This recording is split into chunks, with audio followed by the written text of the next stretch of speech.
হাসিনার লুটপাট তন্ত্র যেভাবে সুশাসন ও অর্থনীতিকে তছনছ করে দিল। এবং সর্বশেষ জানাবো, দুর্গ গোছাতে বিএনপির নতুন পরিকল্পনা, নেতারা লন্ডনমুখী। এতক্ষণ শুনছিলেন সংবাদ শিরোনাম, এবার বিস্তারিত।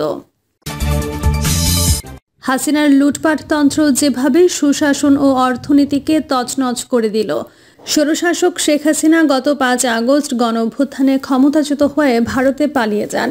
প্রধান উপদেষ্টা মোহাম্মদ ইউনূস আগস্টের 29 তারিখে ডক্টর দেবপ্রিয় ভট্টাচার্যের নেতৃত্বে 12 সদস্যের একটি শ্বেতপত্র প্রণয়ন কমিটি গঠনের ঘোষণা দেন। কমিটিকে 15.5 বছরের স্বৈরশাসনে বাংলাদেশের অর্থনীতির হাল হকিকত গভীরভাবে পর্যালোচনা করে 3 মাসের মধ্যে তাদের প্রতিবেদন সরকারের কাছে প্রদানের দায়িত্ব দেওয়া হয়। কমিটি 1 ডিসেম্বর মোহাম্মদ ইউনূসের কাছে তাদের শ্বেতপত্রটির খসড়া প্রতিবেদন জমা দিয়েছে। শ্বেতপত্রটির শিরোনাম দেওয়া হয়েছে উন্নয়ন বয়ানের ব্যবচ্ছেদ। প্রায় 396 পৃষ্ঠার খসড়া প্রতিবেদনে রয়েছে 24টি অধ্যায়। ডক্টর দেবপ্রিয় ভট্টাচার্য দাবি করেছেন যে হাসিনার শাসনামলের অর্থনৈতিক ব্যবস্থা চামচা পুঁজিবাদ থেকে সরাসরি চোরতন্ত্রে রূপান্তরিত হয়েছে। 2008 সালের নির্বাচনে শেখ হাসিনা ভূমিধস বিজয় অর্জন করেন। ক্ষমতাসীন হওয়ার পরই দুর্নীতি ও পুঁজি লুণ্ঠনের লাগামহীন তৎপরতা শুরু করেন আওয়ামী লীগের মন্ত্রী ও প্রধানমন্ত্রীর আত্মীয় স্বজন। কেউ কেউ বলেন যে এই প্রক্রিয়ায় সেই সময়ের প্রধানমন্ত্রী উৎসাহিত করতেন। এই শ্বেতপত্র হাসিনার কথিত উন্নয়ন বয়ানের আড়ালে লুকানো অবিশ্বাস্য লুটপাট তন্ত্রের একটি নির্মোহ ব্যবচ্ছেদের দলিল হিসেবে টিকে থাকবে। শ্বেতপত্রের একটি নির্মোহ ব্যবচ্ছেদ করলে নিচের বিষয়গুলো প্রধানভাবে উঠে আসবে।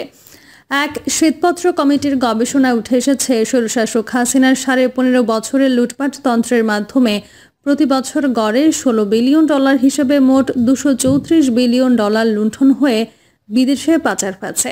সবচেয়ে বেশি লুণ্ঠনের শিকার হয়েছে ব্যাংকিং ও ফিনান্সিয়াল, জ্বালানি, বিদ্যুৎ, ভৌত অবকাঠামো এবং তথ্য প্রযুক্তি খাত। শ্বেতপত্রে খাত বাড়ি লুণ্ঠনের তথ্য উপাত্ত উদ্ঘাটন করে লুণ্ঠিত অর্থের প্রাক্কলন প্রকাশ করা হয়েছে। শ্বেতপত্রে মোট 28টি দুর্নীতির পদ্ধতির মাধ্যমে লুণ্ঠন প্রক্রিয়াকে বিশ্লেষণে নিয়ে আসা হয়েছে। সংযুক্ত আরব আমিরাত, কানাডা, যুক্তরাষ্ট্র, যুক্তরাজ্য, সিঙ্গাপুর, মালয়েশিয়া, হংকং, ভারত ও কয়েকটি ট্যাক্স হেভেন সবচেয়ে বেশি অর্থ পাচারের সুবিধাভোগী হিসেবে চিহ্নিত হয়েছে।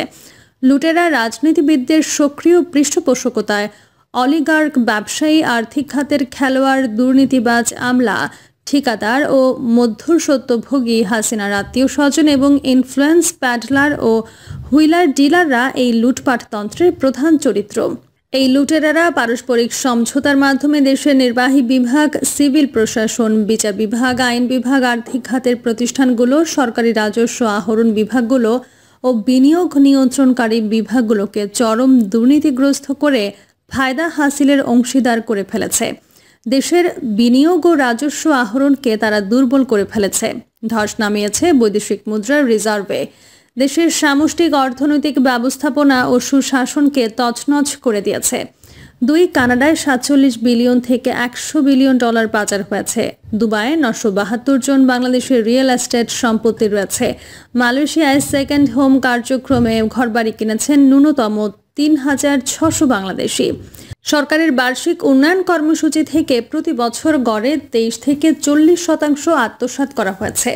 3. সাবেক পরিকল্পনা মন্ত্রী মুস্তফা কামালের নির্দেশে বাংলাদেশ পরিসংখ্যান ব্যুরো 2014 সাল থেকে উপাত্ত কারসাজি এর কেন্দ্রে পরিণত হয়। প্রতি বছর জিডিপি বাড়িয়ে দেখানো হয়েছে। একই সঙ্গে মাথাপিছু জিডিপি বাড়িয়ে দেখানোর জন্য দেশের মোট জনসংখ্যাকে কমিয়ে দেখানো হয়েছে। বাড়িয়ে দেখানো হয়েছে দেশের রপ্তানি আয়কে। মূল্যস্ফীতির হারকে সবসময় কমিয়ে দেখানো হয়েছে। দারিদ্র্য সীমার নিচে অবস্থানকারী জনসংখ্যাকে কম দেখানো হয়েছে, যাতে দারিদ্র্য নিরসনে সরকারের সাফল্যকে বাড়িয়ে দেখানো যায়। দেশের জনগণের জন্মহার ও মৃত্যুহারকে কমিয়ে দেখানো হয়েছে, যাতে জনসংখ্যার প্রবৃদ্ধির হারকে কৃত্রিমভাবে কমিয়ে দেখানো যায়। একই সঙ্গে দেশের টোটাল ফার্টিলিটি রেটকে কম দেখানো হয়েছে, যাতে জনসংখ্যা বৃদ্ধি নিয়ন্ত্রণে সরকার সফল হচ্ছে বলে প্রচার করা যায়। এই পরিপ্রেক্ষিতে 2023-24 অর্থ বছরের রপ্তানি আয় আগের বছরের সাবেক সরকার যতখানি দেখিয়েছিল তার চেয়ে প্রায় $5 বিলিয়ন কমে গেছে। 4 দেশের 7টি মেগা প্রকল্পের ব্যয় প্রাথমিক প্রাক্কলনের চেয়ে 70% বাড়িয়ে অর্থ লুটপাট করা হয়েছে। এর আনুমানিক পরিমাণ ৮০,৫৬৯ কোটি টাকা। এই মেগা প্রকল্পগুলো হচ্ছে পদ্মা সেতু প্রকল্প, কর্ণফুলী টানেল প্রকল্প, ঢাকা মেট্রো রেল প্রকল্প, পদ্মা সেতু হয়ে ঢাকা মাওয়া যশোর পায়রা রেলপথ প্রকল্প, চট্টগ্রাম দোহাজারী কক্সবাজার রেলপথ প্রকল্প, পায়রা বন্দর প্রকল্প ও মাতারবাড়ি কয়লা চালিত বিদ্যুৎ কেন্দ্র। এই প্রকল্পগুলোর যথাযথ ফিজিবিলিটি স্টাডি ও কম বেনিফিট অ্যানালাইসিস না করার কারণে এই 70% ব্যয় বৃদ্ধির অজুহাত সৃষ্টি হয়েছে। 5 দেশের ব্যাংকিং খাতে প্রকৃত খেলাপি ঋণের পরিমাণ 7.5 লাখ কোটি টাকা। শ্বেতপত্র কমিটি প্রকৃত খেলাপি ঋণকে ডিস্ট্রেসড অ্যাসেট নামে অভিহিত করেছে। শ্বেতপত্র কমিটি প্রকৃত খেলাপি ঋণকে ডিস্ট্রেসড অ্যাসেট নামে অভিহিত করেছে। শ্বেতপত্রে দাবি করা হয়েছে যে এই ডিস্ট্রেসড অ্যাসেট দিয়ে 13.5টি মেট্রো রেল কিংবা 22.5টি পদ্মা সেতু নির্মাণ করা যেত। অবৈধ হুন্ডি প্রক্রিয়ার মাধ্যমে বিদেশে পাচার করা হয়েছে 13.4 লাখ কোটি টাকা। 10টি ব্যাংক টেকনিক্যালি দেউলিয়া হয়ে গেছে। এগুলোর মধ্যে 2টি ব্যাংক রাষ্ট্রায়ত্ত আর বাকি 8টা ইসলামী শরিয়া ভিত্তিক ব্যাংক। এগুলোতে তারল্য সংকট ভয়াবহ আকার ধারণ করেছে। বড় ধরনের ঋণ লুটপাটের শিকার হয়েছে রাষ্ট্রায়ত্ত জনতা ও বেসিক ব্যাংক। ইসলামী ব্যাংক ও অন্য শরিয়া ভিত্তিক ব্যাংকগুলো থেকে দেশের সবচেয়ে বড় ব্যাংক ঋণ প্রায় 1,50,000 কোটি টাকা লুটে নিয়ে বিদেশে পাচার করে দিয়েছে লুটেরারা। 6 দেশের শেয়ার বাজার থেকে কমপক্ষে $27 বিলিয়ন সরাসরি আত্মসাৎ করা হয়েছে। নানা রকম কারসাজির মাধ্যমে শেয়ার বাজার থেকে 1 ট্রিলিয়ন টাকার বেশি লুটপাট করেছে। কয়েকজন চিহ্নিত ব্যক্তি 2010 থেকে 11 সালের শেয়ার বাজারের পরিকল্পিত ধসের কারণে অনুসন্ধানে গঠিত কমিটির রিপোর্টকে কোনো পাত্তা দেওয়া হয়নি। ফলে ঢাকা ও চট্টগ্রামের স্টক এক্সচেঞ্জ বিশ্বাসযোগ্যতা মারাত্মকভাবে হারিয়ে ফেলেছে। 7 দেশের জনগণের আয় বৈষম্য পরিমাপক জিনি সহগ 2022 সালে 0.5% পৌঁছে গেছে। বিশ্বব্যাংকের জরিপে যে 72টি দেশ তাদের আয় বৈষম্য রিপোর্ট করেছে তাদের মধ্যে এর চেয়ে বেশি জিনি সহগের মান ব্রাজিল, কলম্বিয়া ও পানামা এই 3 দেশে বিদ্যমান। তার চেয়েও ভয়াবহ অবস্থানে পৌঁছে গেছে বাংলাদেশের সম্পদ বৈষম্যের পরিমাপক জিনি সহগ। 2016 থেকে 2022 সালে যেটা 0.82 থেকে 0.84-এ পৌঁছে গেছে। বাংলাদেশ এখন একটি মারাত্মক উচ্চ আয় বৈষম্য ও সম্পদ বৈষম্যের দেশ। 8 দেশের মাথাপিছু প্রবৃদ্ধির হারকে 1995 সাল থেকে কয়েক শতাংশ বাড়িয়ে দেখানো হয়েছে।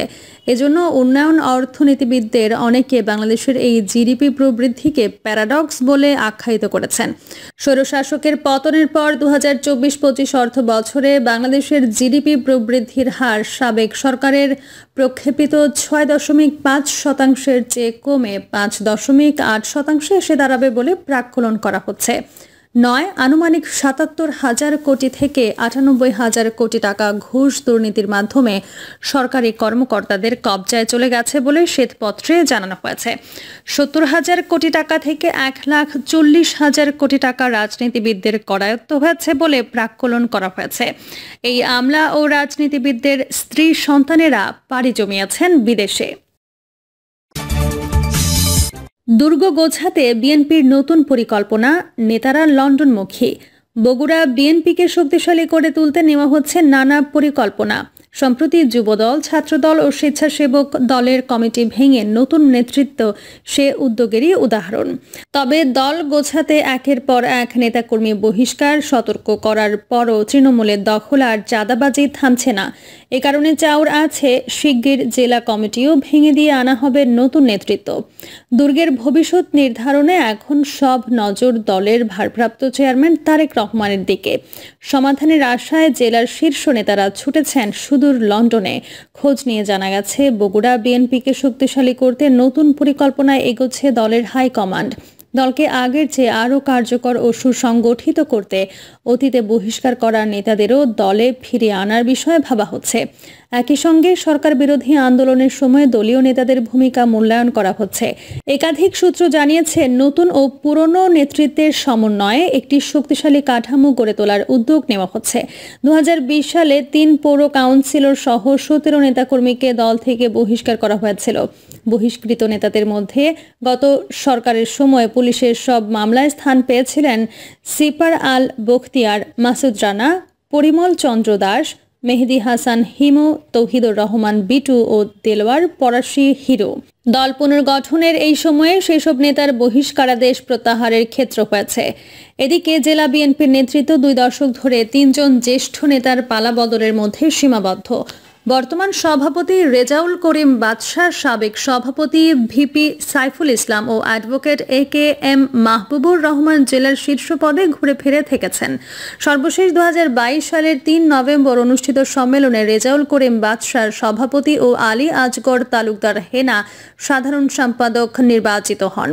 সর্বশেষ 2022 সালের 3 নভেম্বর অনুষ্ঠিত সম্মেলনে রেজাউল করিম বাদশাহ সভাপতি ও আলী আজগর তালুকদার হেনা সাধারণ সম্পাদক নির্বাচিত হন। তবে সম্মেলনের পর থেকে দলের ভেতরে মনস্তাত্ত্বিক লড়াই তৈরি হয়।